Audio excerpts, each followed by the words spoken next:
Bună, dragii mei, bine ați venit, bine ați revenit!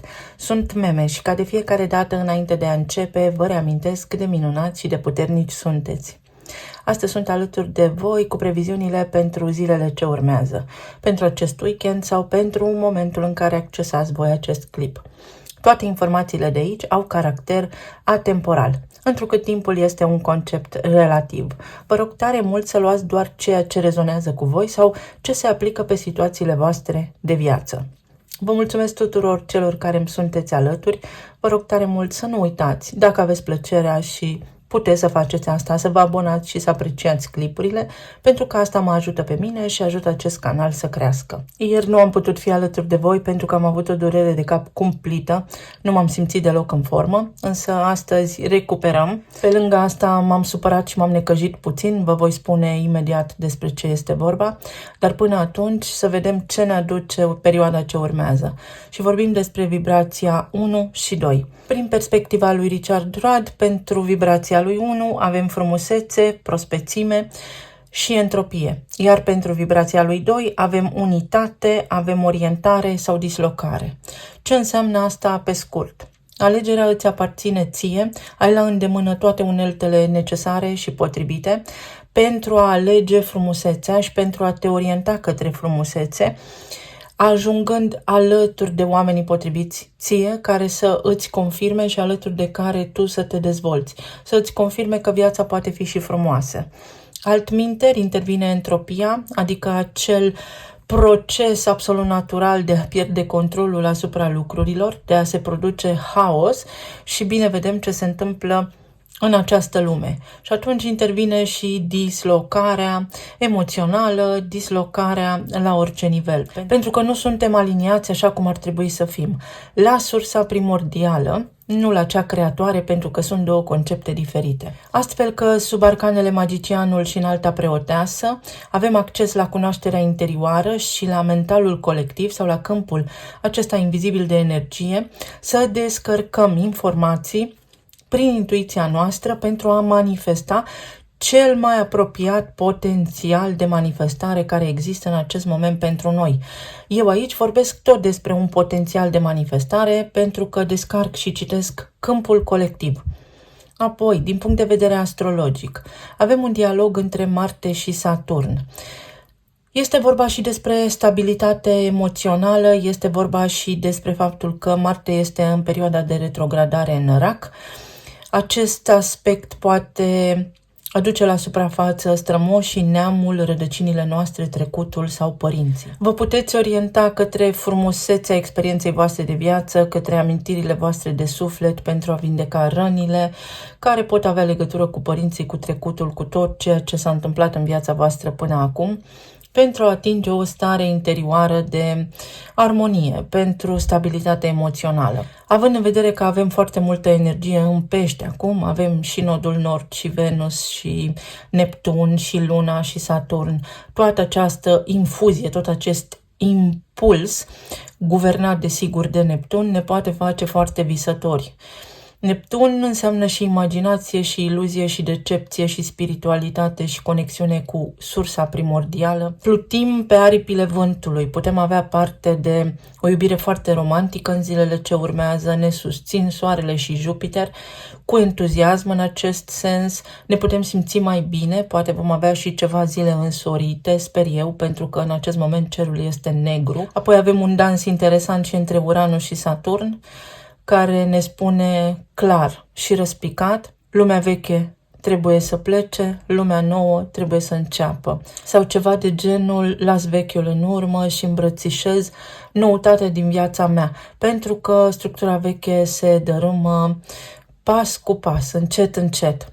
Uranus și Marte de asemenea se întâlnesc în perioada ce urmează și ne spun în unanimitate, știu cât de greu îți este, dar trebuie să te desprinzi de trecut. Oricât de mult crezi că ai sacrificat, oricât de mult te-a durut, încearcă să faci un pas înainte către un nou potențial. Înțelegându-ți viața de până acum, în acest moment prezent, îți poți schimba viitorul și destinul. Și acum vă povestesc ce m-a supărat pe mine foarte tare. În primul rând, abuzurile asupra animalelor și faptul că am văzut într-un videoclip o doamnă din Brăila care plângea pentru că a descoperit mii de porumbei morți și adevărul este că nu prea mai există vrăbii și păsări în natură.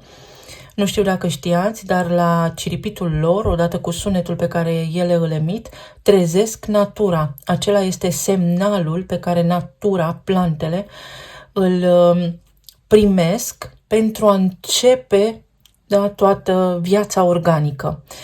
Pe lângă asta, animale abuzate prin toate locurile, prin lumea aceasta, pentru că oamenii sunt inconștienți, pentru că entropia, uite, unora le dislocă mintea și emoțiile. Bine, nu toată lumea are.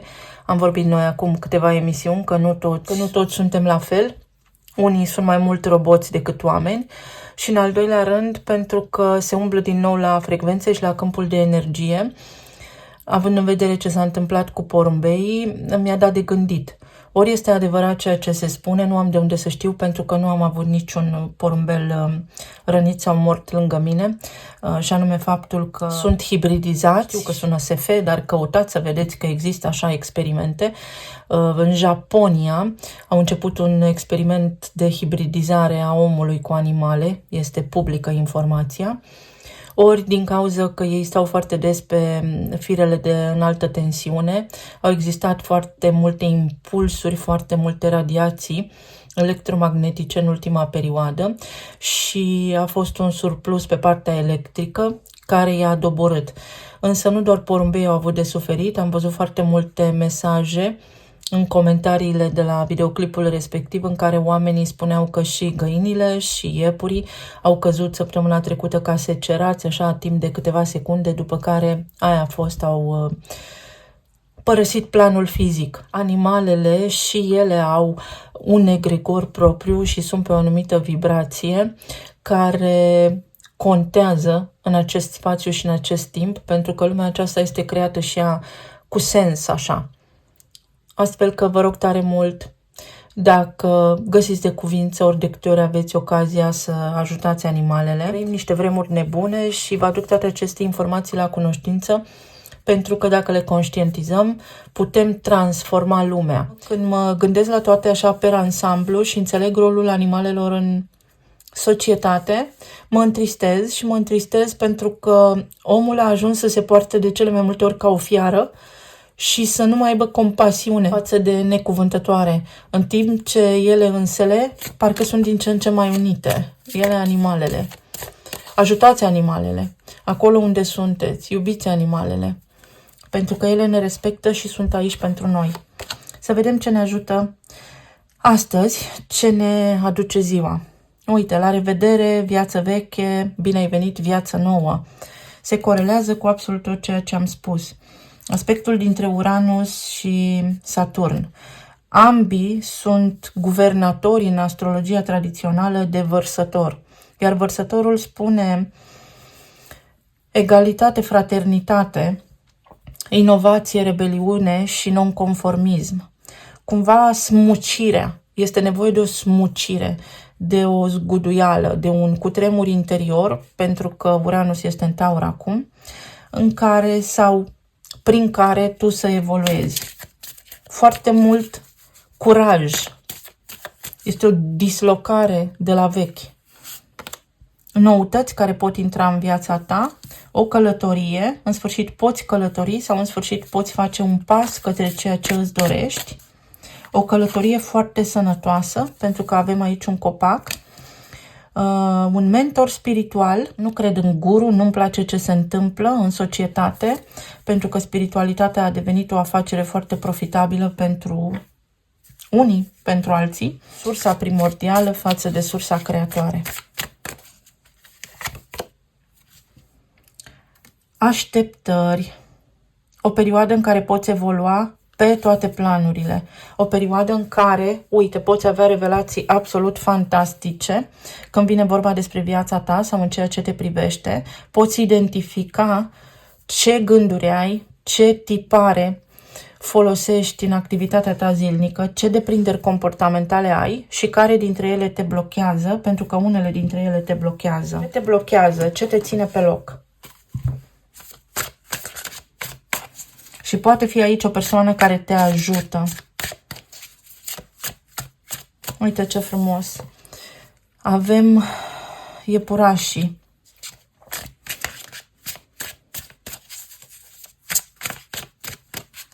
Să vedem pe zona de relații, plan material și emoțional. Am tot văzut în emisiuni plămânii aerul și nu înțelegeam de ce și acum am înțeles de ce.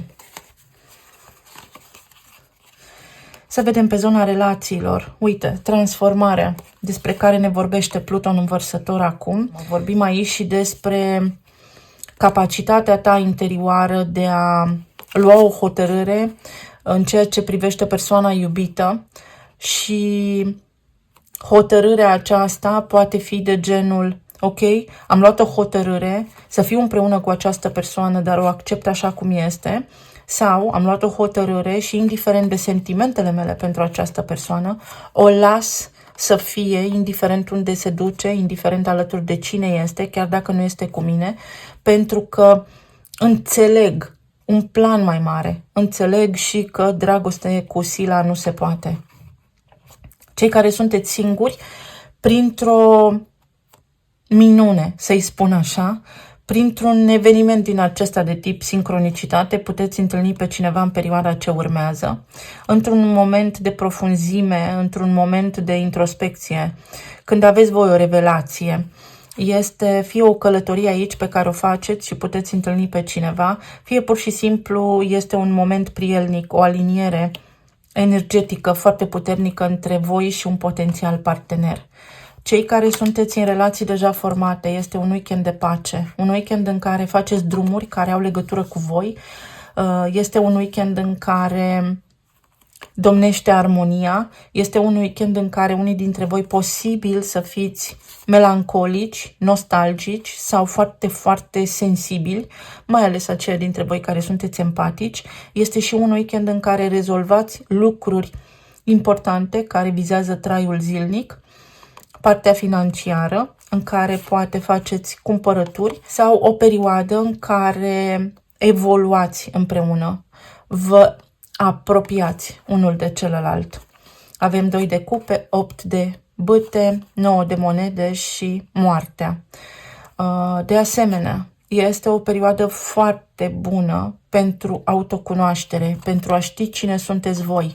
În relația voastră de cuplu, atunci când poate aveți o neînțelegere, începeți să vă uitați și la voi înșivă, pentru că veți vedea că de cele mai multe ori sau poate adesea sau rare ori, nici nu contează, partenerii voștri de viață nu au nicio vină. Este experiența voastră de viață, durerea voastră care produce o ceartă sau o nemulțumire, sau voi aveți o așteptare, dar pe care ei nu o pot îndeplini din vari motive și așteptările voastre nu sunt în conformitate cu ceea ce pot ei să ofere. Și atunci ajungeți la înțelepciune și vă acceptați reciproc. Este și o călătorie în care poate unii dintre voi reușiți acum să vă revedeți cu familia voastră, sau sunt niște planuri de relocare, sunt niște planuri noi, completamente noi pe care vi le faceți, care au legătură strânsă cu familia voastră și aveți foarte mare încredere în ceea ce doriți să realizați. Și să știți că pe această energie puternică a Vărsătorului și a Peștilor, lucrurile vor lua amploare. Peștii și Vărsătorii au o cunoaștere interioară foarte puternică, foarte puternică. Cei născuți cu soarele în Pești și în Vărsător, dar și oamenii care au planete în Vărsător și în Pești. Sigur că și ceilalți, nu doar Vărsătorul și Peștii, însă aceste două arhetipuri sunt conectate la planul eteric mai puternic. 8 de cupe. încredere foarte multă că reușiți ceva anume. Să știți că se poate încheia o perioadă de durere profundă. Apare ceva nou, este prospețime, unitate și prospețime în perioada ce urmează pentru voi. O perioadă liniștită în relațiile de cuplu sau puteți întâlni pe cineva în viața voastră dacă sunteți singuri. Regina de bâte. Este o perioadă în care prindeți curaj și voi și partenerii voștri. Deveniți magnetici, asta înseamnă că puteți atrage foarte ușor lucrurile pe care le planificați sau le discutați acum.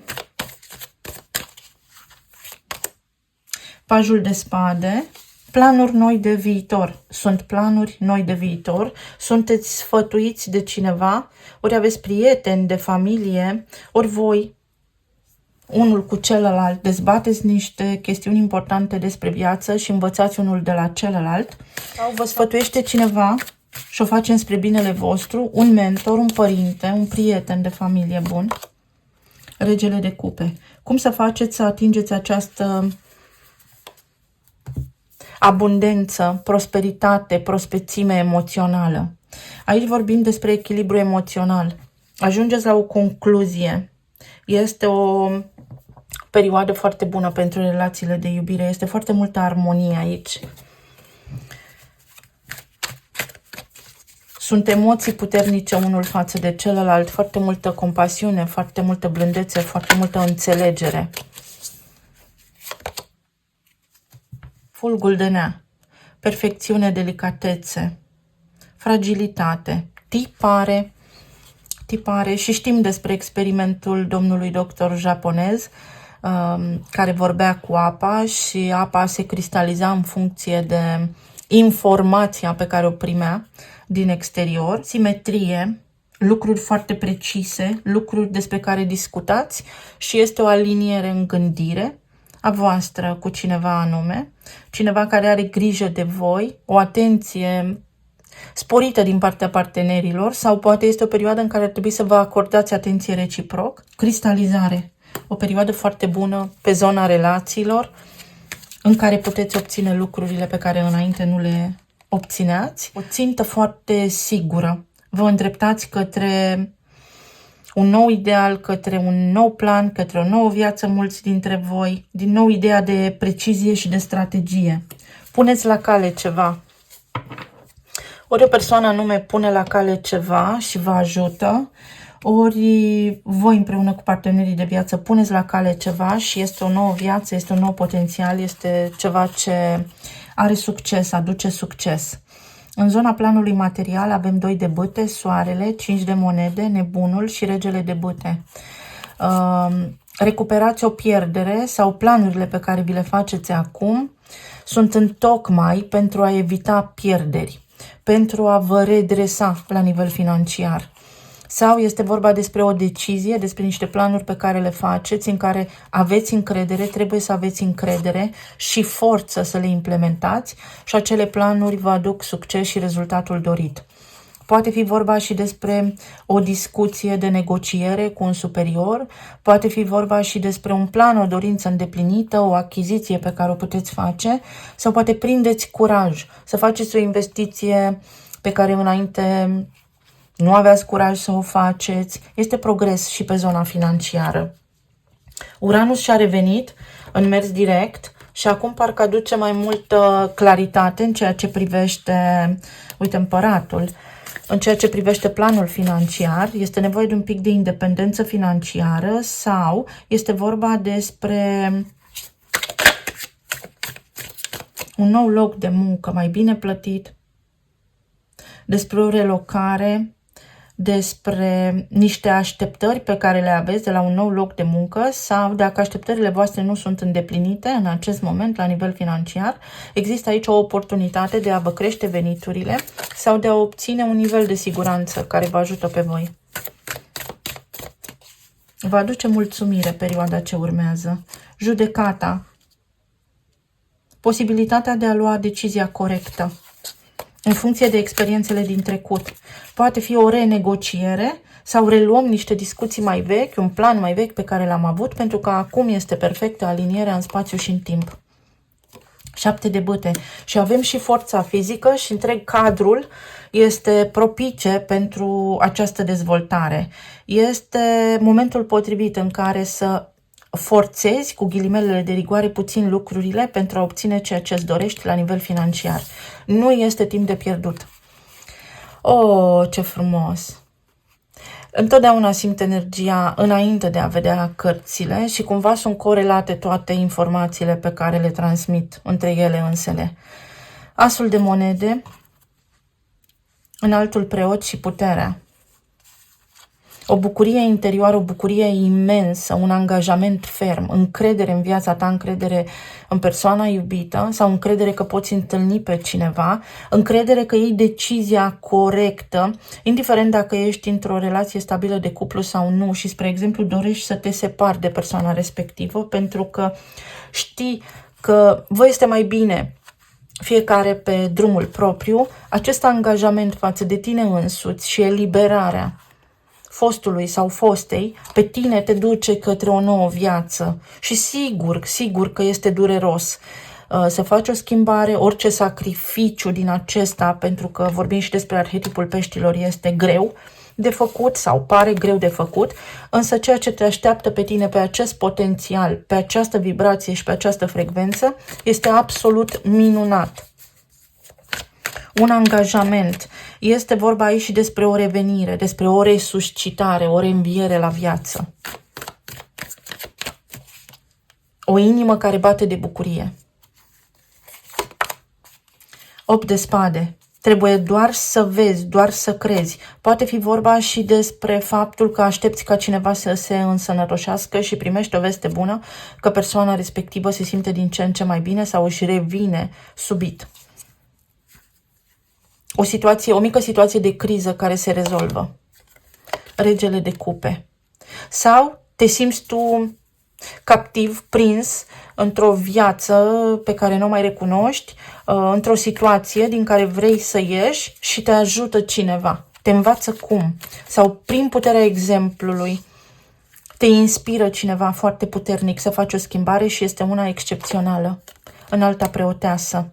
Vin toate în perioada ce urmează către tine sub această formă misterioasă de neprevăzut și este foarte bine așa. Poate fi Venus în Pești aici, poate fi nodul nord din Pești care te ghidează pe cursul corect al vieții, pe sensul vieții tale, pentru că toți avem unul. Este și o trezire la realitate pentru unii dintre voi, adică identificarea acelui tipar despre care vorbeam.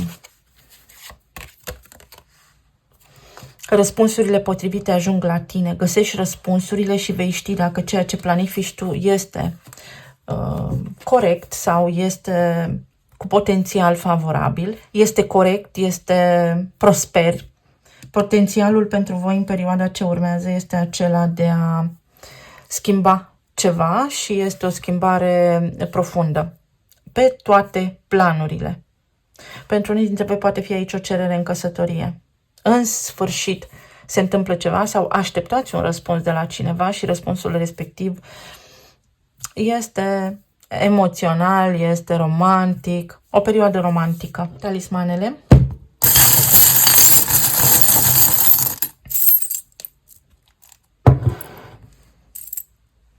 Informații care te eliberează, te eliberezi dintr-o constrângere. Bani, putere și glorie. La nivel financiar, lucrurile pot funcționa foarte bine pentru tine. O nouă călătorie. Se întrevede o schimbare fantastică pentru tine. Foarte multă încredere și asul de monede. Nu te îndoi de tine, ai încredere, reușești. Victoria, despre care vorbeam, și ceva legat de documente sau semnezi documente noi. Pur și simplu schimbi ceva. Tu ești autorul vieții tale. La tine în mână este puterea. Relația cu copiii se poate îmbunătăți, poate vă mutați împreună cu ai voștri copii sau îi vizitați, vă vizitați, sau poate vă înțelegeți familia în sfârșit și neamul. Iubire și visare, Venus în Pești, acolo cu toată lumea, și cu Neptun, și cu Saturn, și cu nodul nord, și cu Luna. Este ca și când vă simțiți conectați, vă simțiți de la distanță, simțiți ceva am spus, telepatie, clarsimțire, clarviziune în perioada ce urmează. Sunt aspecte de clarviziune care se formează. În sfârșit, nu mai trebuie să lupt pentru ceva anume. O concluzie foarte înțeleaptă pe care o trageți sau este o confirmare care vine la pachet cu succes, cu prosperitate la nivel financiar. Uită-te cu atenție, dar din liniște. Aici avem niște sunete albe. Poate fi ceva legat de stomac și de microbiom, vărsătorul și scorpionul. Detectivul. Vreau să mă înțeleg pe mine, vreau să știu niște lucruri și le aflu, mă conving de niște lucruri pentru că de asta depinde viitorul meu. Aveți ajutor, să știți, din planul eteric, iar asta înseamnă că aveți voi mai multă putere de conectare sau o conexiune mai puternică cu conștiința voastră, cu spiritul din care am venit și ați venit. Niște amintiri vechi care vă bucură, vă veți aminti foarte mult timp despre aceste zile, despre această perioadă, unii dintre voi. Soarele și Jupiter vă aduc o perioadă de armonie.